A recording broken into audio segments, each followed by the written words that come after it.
Buenas tardes, estimados alumnos.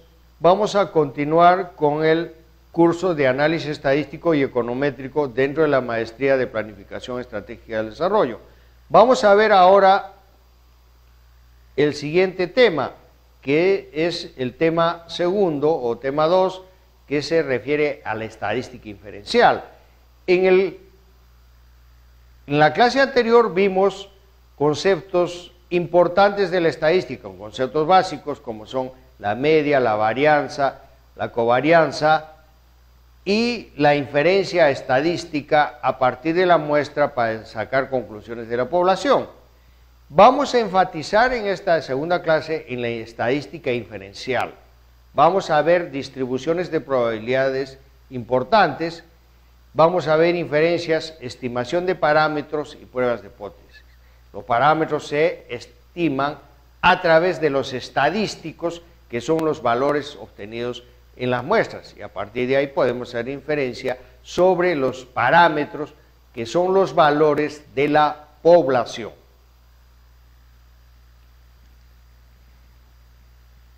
Ya vimos que un concepto central en estadística es la variable aleatoria.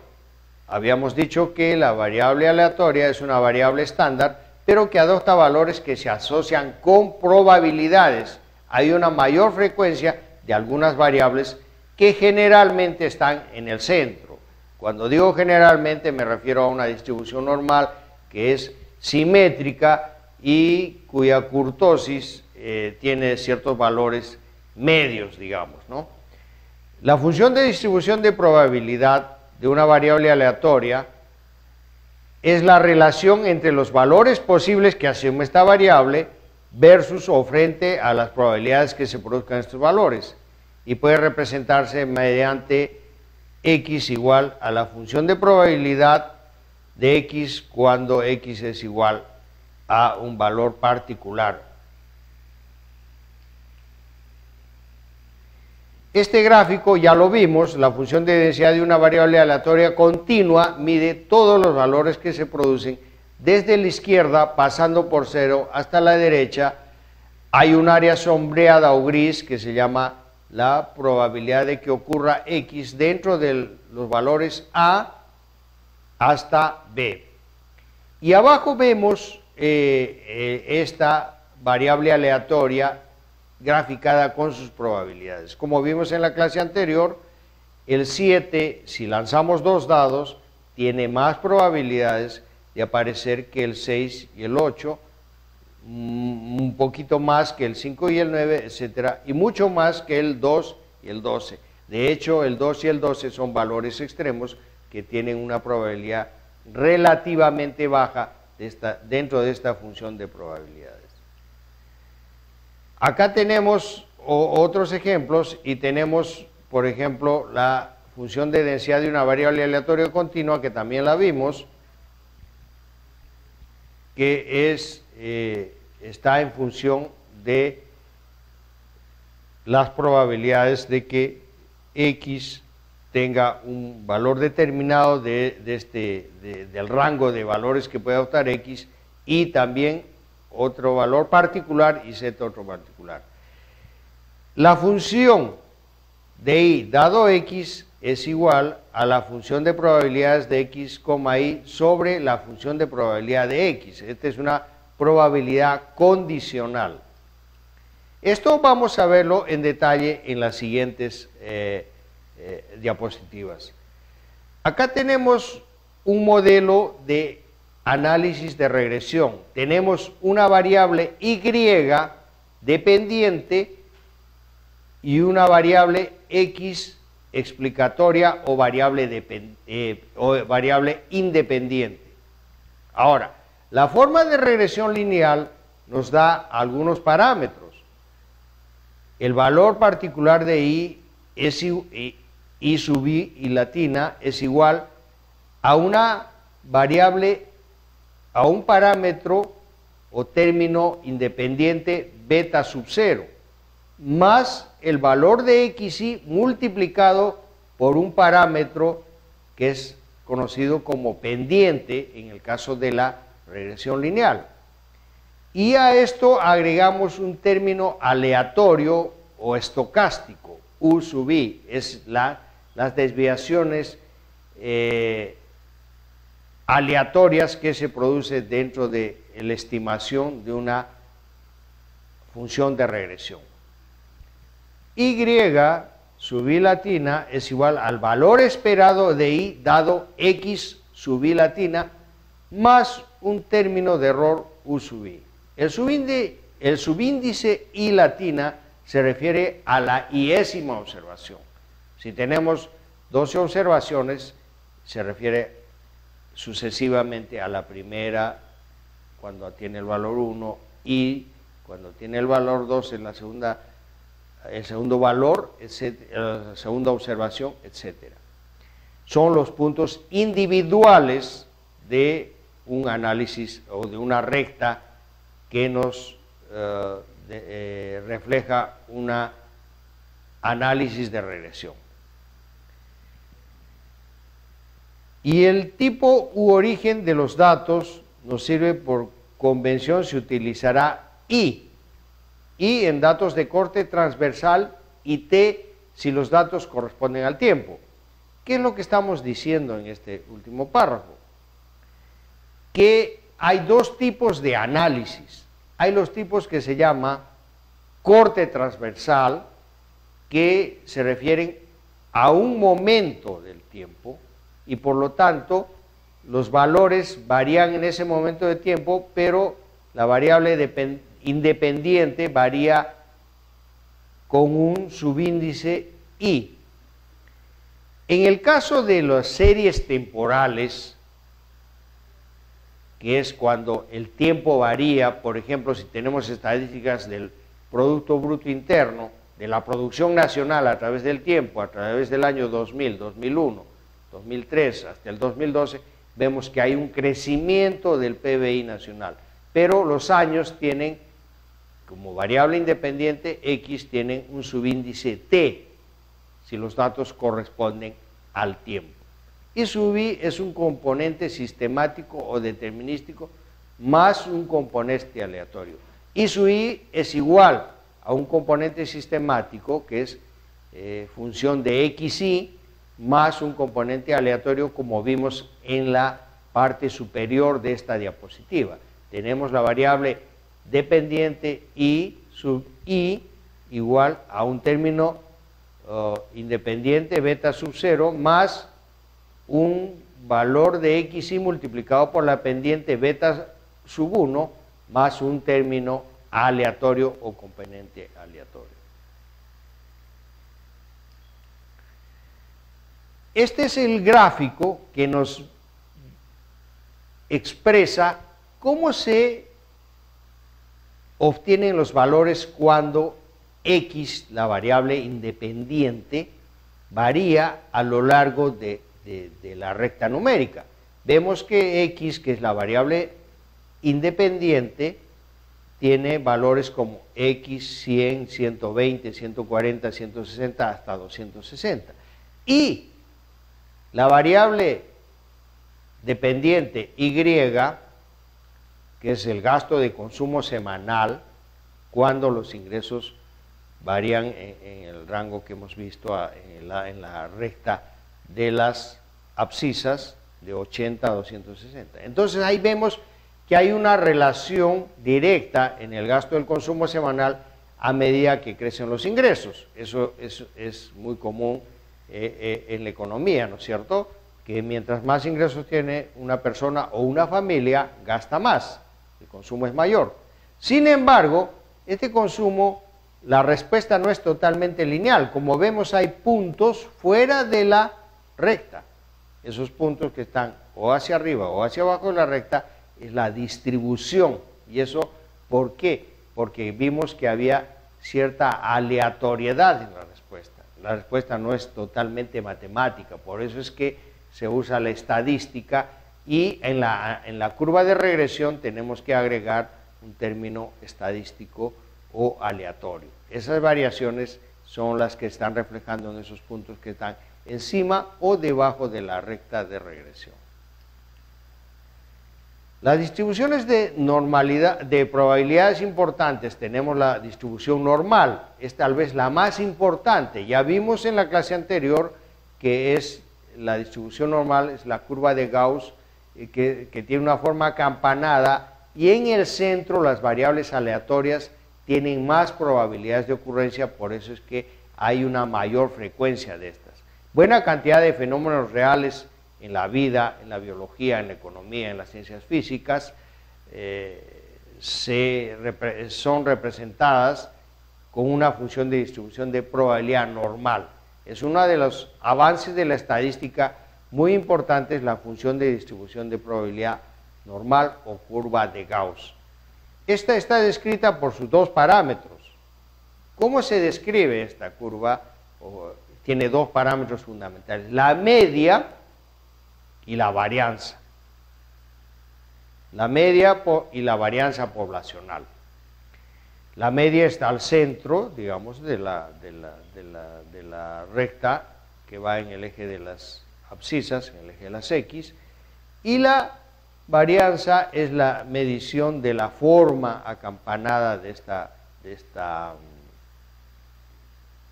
curva de distribución normal. Con conocimientos de tales valores, es decir, de la media y la varianza poblacional, podemos calcular la probabilidad de que X se encuentre entre determinado intervalo a partir de la forma de la función, que está en muchos casos en tablas estadísticas o incorporada dentro de ciertos paquetes estadísticos como el Excel, por ejemplo. Acá tenemos las distribuciones que ya hemos visto, la simetría cuando está desplazada y el grado de agudez o achatamiento, o si es plana. Cuando es aguda se llama leptocúrtica, ya vimos en la clase pasada, mesocúrtica cuando está dentro de la normalidad y platicúrtica cuando es relativamente aplanada. Eso también ya lo vimos en la clase anterior. Ahora, las distribuciones de probabilidad importantes se miden con valores de la varianza. Una media U está en el centro. Cuando le agregamos un valor de la varianza o le restamos un valor de la varianza, tenemos un rango desde menos sigma, pasando por la media hasta más sigma. En esa área tenemos aproximadamente el 68% de las apariciones del valor, es decir, los del centro tienen muchas más probabilidades de aparecer. Ahora, si restamos dos valores de la varianza y sumamos dos valores de la varianza hacia la derecha, tenemos el 95% aproximadamente de la población. Con 3 sigma hacia la izquierda, es decir, menos 3 sigma a más 3 sigma a la derecha, tenemos el 99.7%. Y ahí vemos que va creciendo ya a mayor sigma, va creciendo con menor velocidad. Es que ya hay menos frecuencia de ocurrencia de esos eventos que se alejan de la media 4 sigma o se alejan menos 4 sigma o más 4 sigma. Si en algunos casos dicen que ahí tenemos 99.9 y así va agotándose o desarrollándose la curva normal. Distribuciones importantes, tenemos la distribución normal estándar. En el caso anterior vimos la función de distribución normal común y corriente. En este caso tenemos la función de distribución normal estándar. En este caso tiene dos características fundamentales. La media es igual a 0 y la desviación estándar es, y por lo tanto es igual a 1 y por lo tanto la varianza también es igual a 1. Esa es la característica de la distribución normal estándar o distribución de Z. La media es igual a 0 y la desviación estándar y varianza igual a 1. Ahora, esas áreas también se miden y en este caso vemos que acá hay un área cuando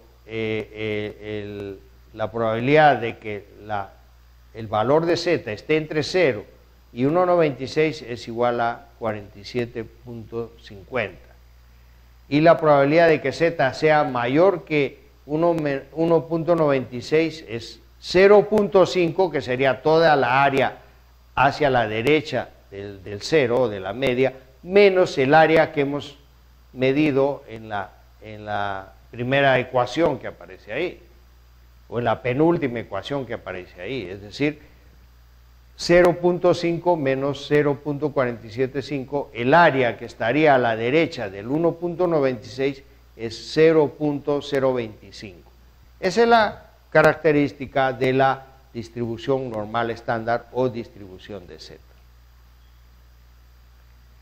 El teorema del límite central, que es uno de los teoremas centrales de la estadística, valga la redundancia, se llama teorema del límite central porque los valores tienden hacia la media. Afirma que si X1, X2, es decir, las observaciones de los valores poblacionales, es una muestra aleatoria de cualquier población con media mu sub x y varianza sigma al cuadrado x, entonces la media muestral sigue una función de distribución de probabilidad normal, con media mu x y varianza sigma al cuadrado x sobre n. A medida que el tamaño muestral aumenta indefinidamente, dado que si x tiene una distribución normal con una media u sub x y una varianza sigma cuadrado x sobre n, entonces la variable z, x menos u sub x, media x sigma sobre raíz de n, tiene una distribución normal con media 0 y desviación estándar o varianza igual a 1. El teorema del límite central implica que en muestras grandes la distribución de muestreo de la mayoría de estimadores es aproximadamente normal. O sea, en muestras grandes, nos dice el teorema del límite central, que en muestras grandes la distribución de muestreo de la mayoría de los estimadores es aproximadamente normal.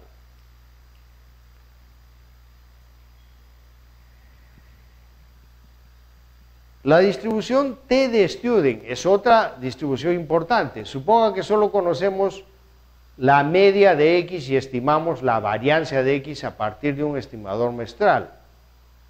El estimador muestral de la varianza es S sub X al cuadrado, que es igual a la sumatoria de los valores que adopta la variable X menos la media de X al cuadrado dividido entre n menos 1.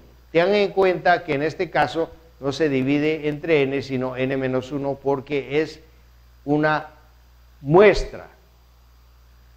N menos 1 se usa en el caso de los estimadores muestrales. Sustituyendo sigma sub x por s, es decir, desviación estándar poblacional por desviación estándar muestral, obtenemos una nueva variable aleatoria. Esta variable aleatoria se conoce como t, es igual a la media de x menos mu sub x sobre desviación estándar muestral de x dividida entre la raíz de n, sigue una distribución de t o de student. Se dice distribución de t o student con n-1 grados de libertad. Ya vimos que n-1 era en el caso de estadísticas muestrales. n-1 grados de libertad, para lo cual también hay tablas, o como les decía anteriormente, estas tablas ya están, sus valores ya están incorporados en muchas de las funciones estadísticas de las hojas de cálculo como el Excel y otras de uso difundido en los sistemas informáticos.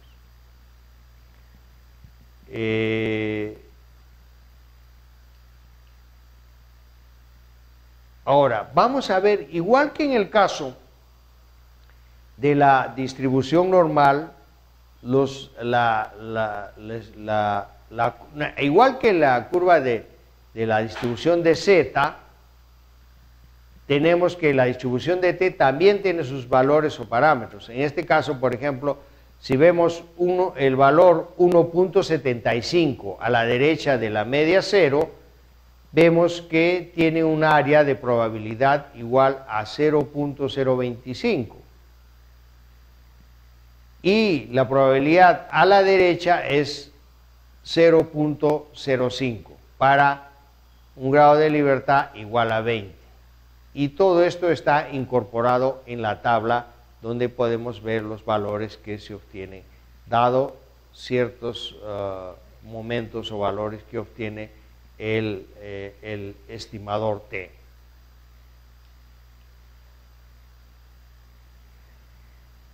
La distribución de G cuadrado es otra distribución importante. G cuadrado o chi cuadrado, depende cómo se quiera pronunciar. Esta distribución muestral es una distribución de la varianza muestral. Es una distribución de las varianzas muestrales. La varianza muestral decíamos que era S cuadrado, ¿no es cierto? Obtenida de una muestra aleatoria de n observaciones de una población normal con varianza sigma cuadrada. La población sí se mide con letras griegas como sigma. Sigma cuadrado equivale, sigma cuadrado es el parámetro poblacional de la varianza, mientras que S cuadrado es el estadístico de la varianza muestral. La teoría estadística demuestra que la fórmula n-1 grados de libertad multiplicado por la varianza muestral sobre la varianza poblacional sigue una distribución de chi cuadrado n-1 grados de libertad. Esta también es una distribución que tiene los valores de nuevo incorporados en las tablas, en tablas estadísticas o dentro de las hojas de cálculo y otros programas o paquetes estadísticos. Esta distribución es sesgada hacia la izquierda. Como ustedes pueden ver, la frecuencia de aparición de valores está mayor hacia la izquierda y siendo más aplanada hacia el lado derecho. O sea, es decir, hay un sesgo. Esta distribución está sesgada frente a la distribución normal. Hay otra distribución que se usa frecuentemente en estadística, en análisis estadístico, es la distribución de F o Fisher. La distribución F es expresada por estadístico F igual a varianza muestral de la variable X sobre la variable Y. En este caso, no estamos relacionando, como en el caso anterior, las dos varianzas muestral y poblacional, sino estamos relacionando dos varianzas muestrales de la variable X sobre la variable Y. Sirve para averiguar si las varianzas de dos variables aleatorias provenientes de poblaciones normales son iguales. La teoría estadística demuestra que si la varianza poblacional de X es igual a la varianza poblacional de Y, entonces el cociente F debería ser distinto de 1.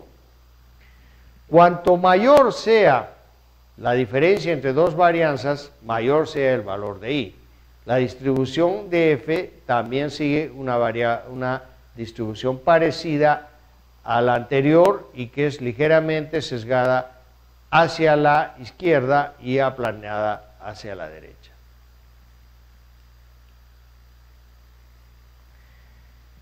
La inferencia estadística es otra parte que vamos a ver a continuación, que es motivo de esta clase también. Y hemos visto las distribuciones que nos sirven para hacer estas inferencias estadísticas. La inferencia estadística se ocupa de extraer conclusiones sobre la naturaleza de determinada población a partir de una muestra aleatoria. supuestamente extraída de la población. Les decía que la muestra tiene que ser representativa y extraída aleatoriamente de la población. En forma laxa, podemos decir que es el estudio de la relación entre la población y una muestra extraída de ella. Es relación entre la población y una muestra que ha sido extraída de ella, que tiene que ser representativa y aleatoria. En econometría, la propiedad a menudo requerida es la de estimación lineal insesgado óptimo, o también conocido como mejor estimador lineal insesgado. Se combina propiedades de linealidad, ausencia de sesgo, es decir, que hay no está ni sesgado a la izquierda ni a la derecha, y la variancia es mínima. En este caso tenemos un estimador de mínimos cuadrados ordinarios. La estimación de parámetros. El parámetro que se estima puede ser de una sola variable aleatoria, por ejemplo, la media o varianza, o un parámetro que representa la relación entre dos variables aleatorias. En el caso del conocimiento de la función de distribución de probabilidad, se hace necesario a fin de someter a prueba de cumplimiento de determinadas hipótesis. Hay hipótesis para probar qué inferencias podemos sacar acerca de la población a partir de los estadísticos muestrales que obtuvimos en el cálculo con los momentos anteriormente estudiados, con los momentos o valores que hemos estudiado anteriormente. En estimación de parámetros, en general, un intervalo de confianza se puede expresar. Intervalo de confianza es la probabilidad cuando J es estimado menos el valor de T con alfa 2. Alfa 2 es el área de rechazo de la confianza y se mide en valores alfa que se dividen entre 2 porque hay una parte que es rechazada hacia la izquierda y otra parte porque excede hacia la derecha. Esta es menor que J, menor que el estimador de J, más el valor de T y da valores hacia la derecha.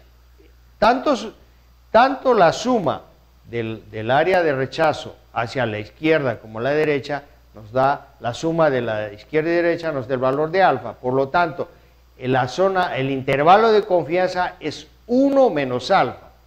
A 1, que es la confianza absoluta, le descontamos las áreas de rechazo a la izquierda y derecha que suman en conjunto alfa.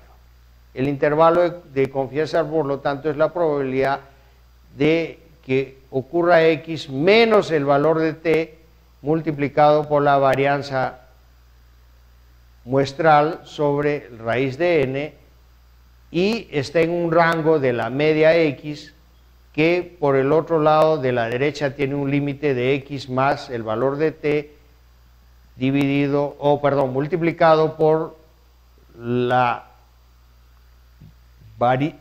desviación estándar muestral dividido sobre N. Esto nos da igual a 1 menos alfa. Los intervalos de confianza para los parámetros beta sub 0 y beta sub 1 son: beta sub 0 ya vimos que en el análisis de regresión es el término independiente y beta 1 es el parámetro de la variable explicatoria. El intervalo de confianza es de probabilidades beta sub 0 menos T y beta sub 0 más T, que nos da un rango 1 menos alfa. Y en el caso del parámetro beta sub 1 o término o parámetro de la variable independiente, tenemos a beta sub 1 menos T por el lado izquierdo y beta sub 1 más T por el lado derecho, igual nos da un valor de 1 menos alfa. Contrastación de las hipótesis. Usualmente planteamos una hipótesis nula, es la que se somete a prueba, H sub 0, y una hipótesis alterna, que es la opción alternativa en el caso de rechazarse la hipótesis nula, H sub A. La probabilidad de rechazar la hipótesis nula, H sub 0, aunque es verdadera, es más importante y se asocia a un margen de error probabilístico. En contratación de hipótesis tenemos el resumen de la prueba de T. Hipótesis H o nula, mu sub x es igual a mu sub 0, mu sub x igual a mu sub 0 y mu sub x igual a mu sub 0 en los tres casos. La hipótesis alterna puede ser mu sub x o la media de x igual a mu sub 0, mu sub x igual a mu sub 0 o mu x diferente a mu sub 0. Ahora, hay regiones críticas. Hacia la derecha tenemos el valor de t estimado con un cierto grado de confianza y determinado número de grados de libertad. Igual en el segundo caso, y en el tercer caso ya tenemos el valor absoluto es mayor que t con dentro de cierto nivel de confianza con 2 grados de libertad. Donde t sub c es calculado x, la media de la población menos la variable x menos la media de la población sobre la desviación x muestral sobre raíz de n. En contrastación de las hipótesis, nos da un resumen de las pruebas de xi cuadrado o chi cuadrado, y es igual, ¿no? Tenemos ciertos valores de la hipótesis nula que puede ser igual a la desviación estándar poblacional cuando es igual a 0, la hipótesis alterna cuando la desviación estándar poblacional es mayor que la desviación estándar en la hipótesis nula,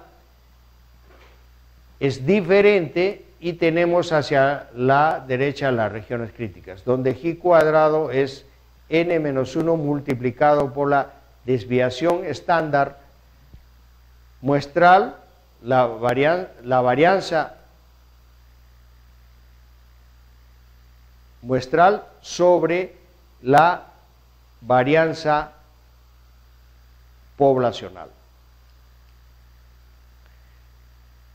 Para rechazar una hipótesis nula se trabaja con un valor estadístico calculado y otro tabular. Es decir, calculamos lo que estimamos el valor estadístico calculado y lo comparamos con las tablas, el valor crítico, el punto donde aceptamos o rechazamos.